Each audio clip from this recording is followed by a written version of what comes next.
May 1941. Britain is bleeding.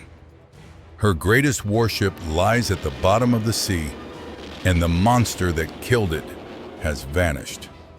If Bismarck escapes, the war may tilt forever. And the only thing standing in her way is a slow, ugly flying boat no one believed in. 1. The silence after the explosion was worse than the blast itself. In the cold gray waters of the North Atlantic, the pride of the Royal Navy HMS Hood was gone in minutes. Over 1,400 men vanished with her. Britain didn't just lose a ship. It lost its shield and its confidence. The killer was still out there. The German battleship Bismarck, the most powerful warship ever sent to sea by Hitler, had slipped into the vast Atlantic like a steel ghost. If she reached the safety of occupied France, she would strike again convoys' ports, perhaps the war itself hanging in the balance. Every British ship that could float was thrown into the hunt, but the ocean fought back. Thick fog smothered the sea. Radar was unreliable. Fighters lacked the range. Hour by hour, Bismarck was getting away. And that's when desperation forced Britain to look skyward, not to a fast fighter or a sleek bomber, but to something slow, something ungainly, something most men laughed at. A lumbering flying boat with bulging windows and endless endurance. The PBY Catalina. No one expected it to become a hero, but history was about to prove that wars are not always won by the fastest machines. Sometimes they're won by the ones that refuse to quit. 2. The truth was, the Catalina was never meant to be a hero. She was born out of fear. Years before the first shot of the war was fired, American planners stared at a map of the Pacific and felt something close to dread. 12,000 miles of open ocean. Tiny islands scattered like stepping stones. An aircraft that could barely reach the next one. If war came, America would be blind. In 1933, the U.S. Navy issued a quiet but desperate challenge. Build an aircraft that could fly farther than anything before it and stay there. Not minutes, not hours, all day, maybe longer. At a factory in San Diego, engineer Isaac McLadden knew the usual designs wouldn't work. The old patrol planes were slow because they were cluttered struts, wires drag everywhere. Ladden made a radical decision: strip it all away. Clean lines, internal strength. A wing so massive it could carry its own fuel inside. What emerged looked wrong to many eyes. It was big, awkward, almost clumsy. Crewmen joked it looked like a pig with wings, but when it lifted off the water, something incredible happened. It just kept flying, and flying, and flying. The Catalina didn't sprint. She endured. She could loiter over empty ocean while others turned back. She could see what no one else could reach. And slowly, almost reluctantly, navies began to understand her value. This wasn't a weapon built for glory. It was built for patience. And in a war where the enemy could disappear into fog darkness and endless sea patience, was about to become the deadliest advantage of all. 3. Endurance, however, comes at a price, and the Catalina would nearly pay it before she ever reached war. When the prototype first touched the sky in 1935, she shocked everyone.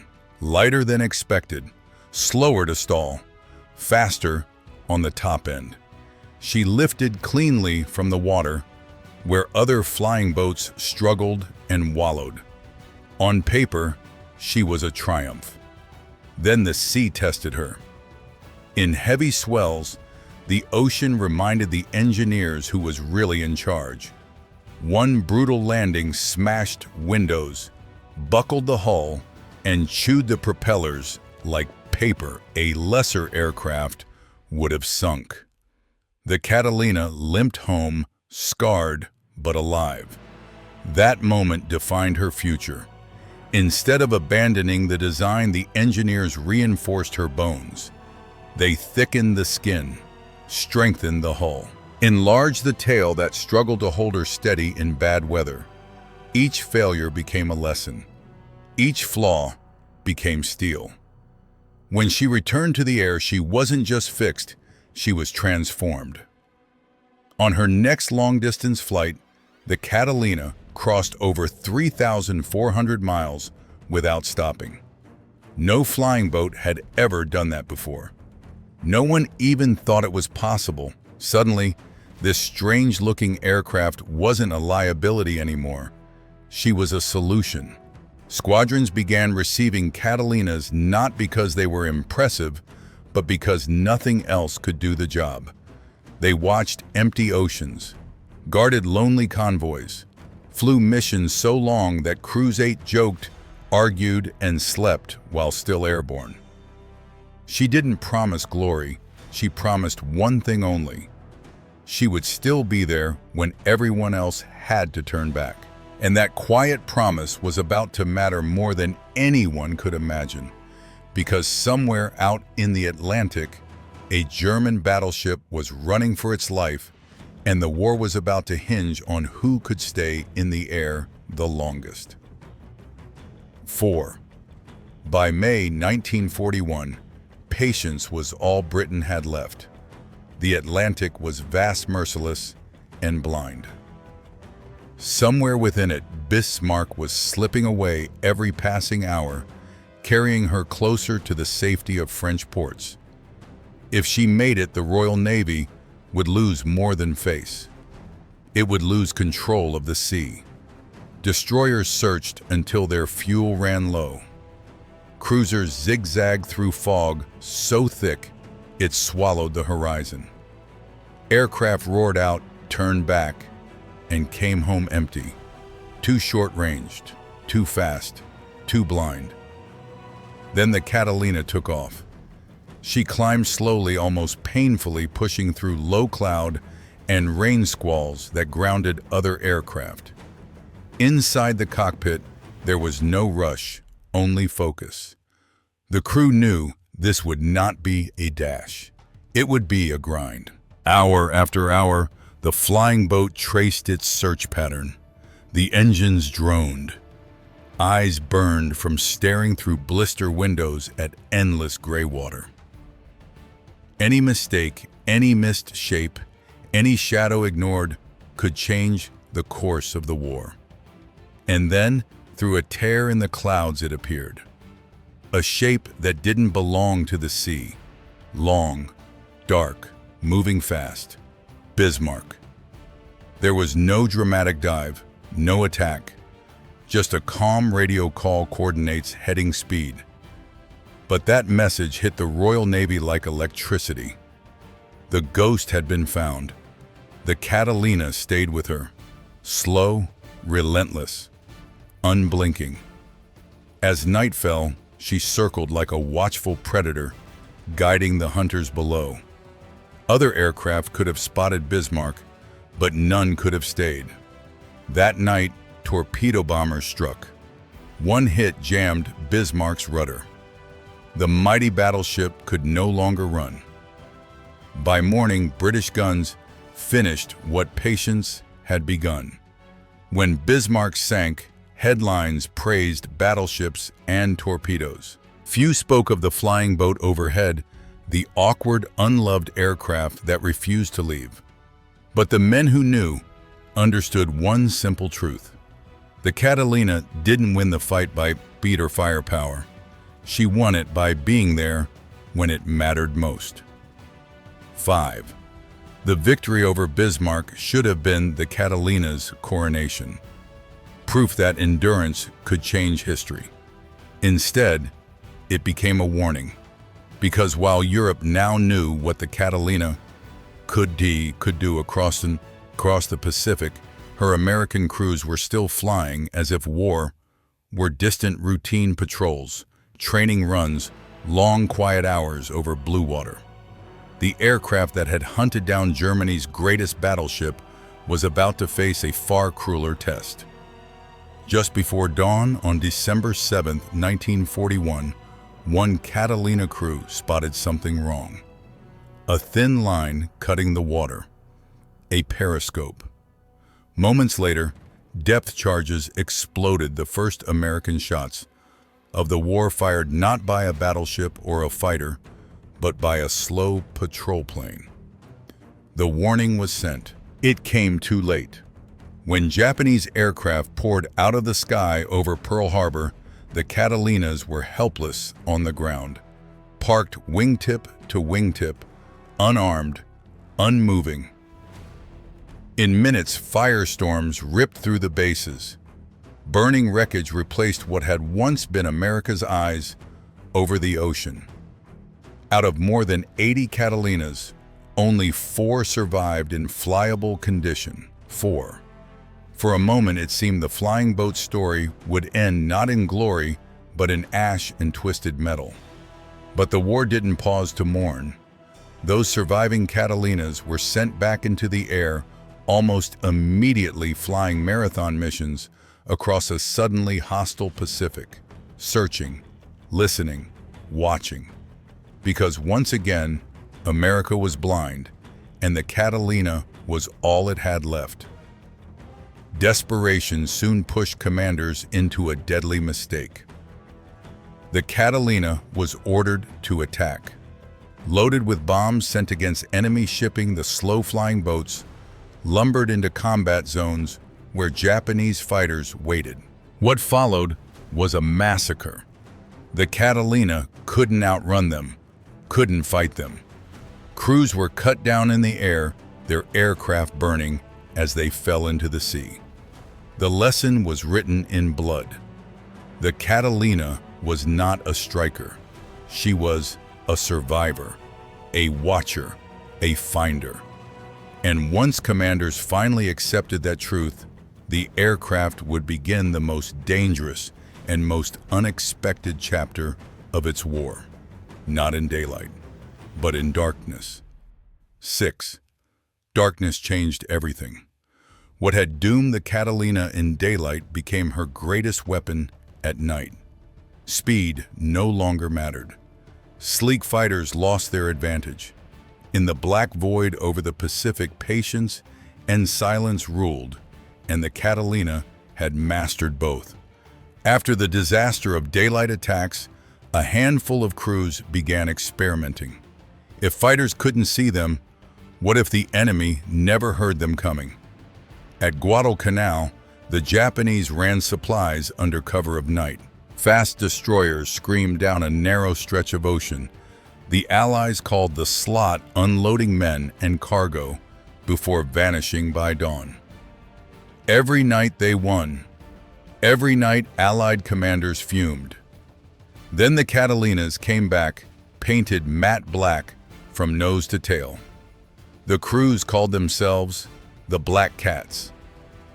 Flying low, sometimes just feet above the waves, the big flying boats crept toward enemy ships with engines throttled back.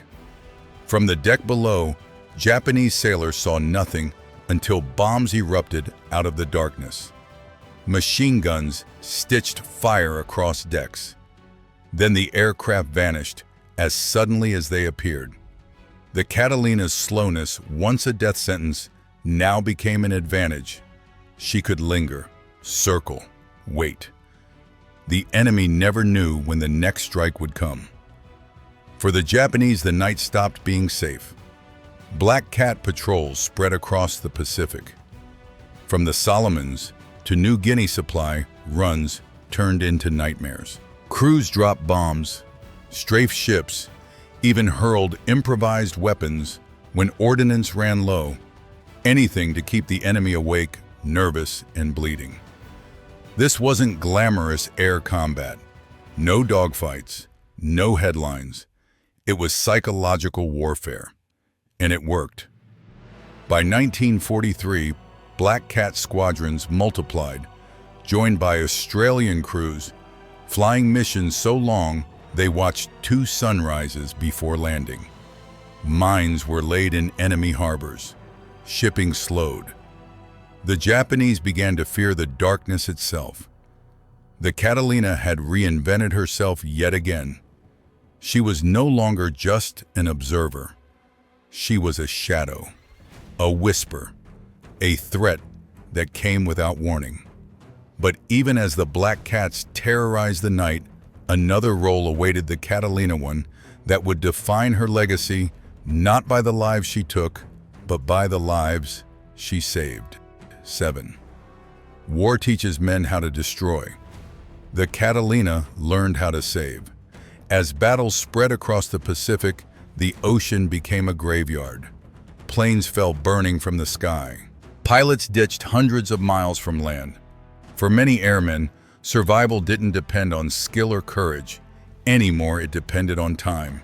And time floating in open water was the deadliest enemy of all. This is where the Catalina became something more than a weapon. While fighters raced home on fumes and bombers limped back damaged, the Catalina stayed out there, searching, circling, looking for the smallest sign of life, a flare, a patch of oil, a hand waving between waves. They called these missions Dumbo flights. They were among the most dangerous jobs of the war. Landing a flying boat in open ocean was never safe. Doing it under enemy fire bordered on suicidal. Yet Catalina crews did it anyway again and again because no other aircraft could. On February 15, 1944, one crew proved just how far that commitment went. Lieutenant Nathan Gordon spotted downed airmen trapped in a heavily defended harbor. Japanese guns opened fire as he brought his Catalina down onto the water. Once, twice, 3 times, 4. Each landing damaged the aircraft. Each takeoff was heavier, slower, more desperate. By the end, 15 men were crammed inside a plane never meant to carry them. Somehow, Gordon got airborne and escaped. He would receive the Medal of Honor. But thousands of others performed the same miracles with no ceremony at all. Catalinas pulled frozen men from life rafts, landed in seas that shattered rivets and cracked hulls. Crews carried wooden plugs to hammer into leaking holes mid-flight, holding the aircraft together just long enough to get home. The message spread quickly through the Allied air forces. If you went down near a Catalina patrol area, you had a chance. Hope has a sound. For many men, it was the slow, steady drone of 2 engines overhead. The Catalina didn't just fight the war, she softened it. And in doing so, she earned something no machine was ever designed to have: gratitude. But the war wasn't finished yet. And the Catalina's final, most famous test was still waiting out there on an empty ocean with hundreds of lives hanging on the edge of time itself. 8. By the summer of 1945, the war was almost finished. But the ocean hadn't gotten the memo. On August 2nd, a U.S. Navy cruiser disappeared without a distress call. No explosions heard. No survivors reported. Just silence. Her name was Indianapolis. Torpedoed in the dead of night, she sank in minutes. Nearly 900 men were thrown into open water, many without life jackets, adrift under a brutal sun, surrounded by sharks, dehydration, and despair. For days, no one knew they were there. Then a Catalina found them. Flying low over the empty Pacific, a patrol crew spotted something impossible to ignore. Oil slicks, debris, men waving with their last strength. Below them was not a wreck. It was a massacre in slow motion. Lieutenant Commander Adrian Marks didn't wait for orders. He knew what landing in heavy seas meant. He knew his aircraft might never fly again. He landed anyway. The Catalina slammed into the waves, her hull taking punishment it was never meant to survive. One by one, exhausted sailors were pulled from the water. When the cabin filled, Marx made an unthinkable decision. He ordered men tied to the wings. 56 lives clung to that battered flying boat. The Catalina could no longer take off. She didn't need to. She stayed afloat through the night, a fragile island of hope, until rescue ships arrived. For those men, the war ended not with victory parades or headlines, but with the sound of waves against aluminum and hands pulling them back from the edge. Just days later, atomic bombs fell on Japan, and the Catalina was still flying. From the first American shots of the war to its final rescues, the same slow, stubborn aircraft remained on station, watching, waiting, enduring. The PBY Catalina was never the fastest, never the prettiest, never the most feared. But when history needed someone to be there, when speed failed, when firepower fell short, it was the Catalina that answered. And that is why long after the guns went silent, men didn't remember her as a machine. They remembered her as the reason they came home. 9. When the guns finally fell silent in August 1945, most war machines met the same fate: scrapped, parked, forgotten. The Catalina didn't. While sleeker aircraft faded into museums, this battered flying boat simply changed clothes and kept working. Because peace revealed something war had proven beyond doubt, the Catalina could go where nothing else could and stay there longer than anyone thought possible. Even before the war ended, she was already flying civilian missions no other aircraft dared attempt. Across the Indian Ocean, unarmed Catalinas carried passengers between Australia and Ceylon in total radio silence. 30 hours in the air, 2 sunrises, enemy waters below. The flights were called Double Sunrise, and they became legends. After the war, surplus Catalinas flooded the world. Some were stripped down and turned into flying yachts, their gun blisters transformed into panoramic windows. Others became explorers' lifelines, hauling men and equipment to the most remote corners of the planet. One carried the dreams of oceanographer Jacques Cousteau, serving as a mobile base for underwater exploration. Another would fight a quieter war against fire, painted bright colors, fitted with tanks. Catalinas skimmed lakes, scooped water, and thundered back into smoke-filled skies to save forests and towns.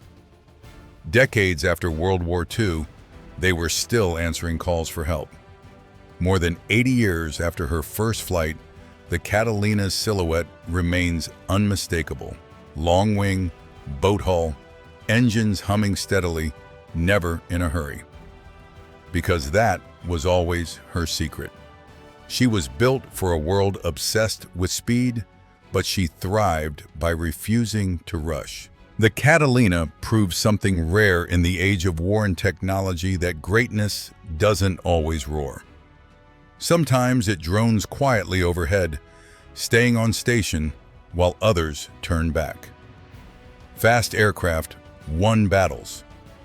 Powerful weapons ended wars. But when history needed endurance, when it needed eyes, patience, and mercy, it called the same aircraft it always had, the one that never quit. 10. Long after the smoke of World War II drifted away, one uncomfortable truth remained. The PBY Catalina had done more than survive the war. She had outlived its logic. In an era obsessed with speed, firepower, and elegance, the Catalina had broken every rule. She wasn't fast enough to chase. She wasn't armed enough to intimidate. She wasn't beautiful enough to inspire confidence. And yet when the war demanded the impossible, she delivered. She found what others could not see. She stayed when others had to turn back. She landed where others would crash. By war's end, more than 3,300 Catalinas had been built, more than all other World War II flying boats combined. They hunted submarines, stalked battleships, haunted the night as black cats, and carried broken men out of hellish seas. They were present at the war's opening moments and still flying when it finally ended. Veterans struggled to explain it. Some called her ugly. Some called her slow. Most simply called her reliable. One pilot summed it up best with a phrase that echoed across generations. She was hell for stout, built to take punishment, built to endure failure, built to keep flying when everything else had given up. Even today, as aviation races towards supersonic speeds and spaceflight, the Catalina's story refuses to fade. Plans exist to bring her back: modern engines, new materials, a rebirth of the same idea that once saved thousands of lives. Because the Catalina was never about the past. She was proof of a timeless truth. That victory doesn't always belong to the strongest machine or the fastest or the most feared. Sometimes victory belongs to the aircraft that shows up early, stays late, and refuses to abandon the men who depend on it. That was the PBY Catalina. Not a legend because she was perfect, but because when the world was at its worst, she never quit. 11. Legends usually end with silence. The Catalina never did. Decades after World War II, long after jets replaced propellers and radar, replaced eyes, the old flying boat was still being called back into service, not by generals, but by reality itself. Fire, flood, isolation, distance. The same enemies she had fought in war. In remote lakes and burning forests, Catalinas lifted off once more, scooping water where no runway existed, dropping life-saving loads with precision earned through decades of survival. Communities watched the familiar silhouette skim across the water and felt the same thing pilots once felt over the Pacific Relief. Because the Catalina was never just an aircraft, she was an answer. When roads ended, when fuel ran out, when help was too far away. More than 90 years after Mac Ladden first put pencil to paper, that answer still mattered. So much so that plans were drawn to bring her back again, reborn with modern engines and new technology, but built around the same unchanging idea: go farther, stay longer, and don't abandon the mission. Whether the future Catalina ever takes flight doesn't change what came before. History already made its decision. The PBY Catalina proved that machines don't become legends because they are flawless. They become legends because people trust them with their lives, and they deliver. She was trusted in storms, in darkness, under fire, in moments when quitting would have been reasonable. And she never quit. When historians tally victories, they count ships sunk and battles won. But somewhere between those numbers are thousands of men who lived because a slow, stubborn flying boat showed up when nothing else could. That is the Catalina's true legacy.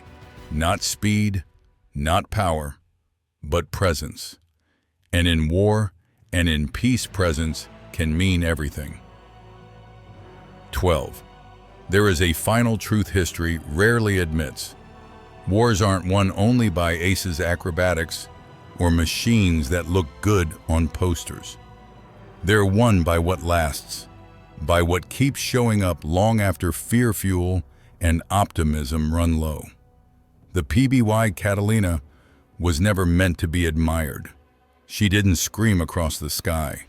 She didn't dominate headlines. She didn't inspire confidence at first glance. What she did was far harder. She waited. She waited in storms where nothing else could fly.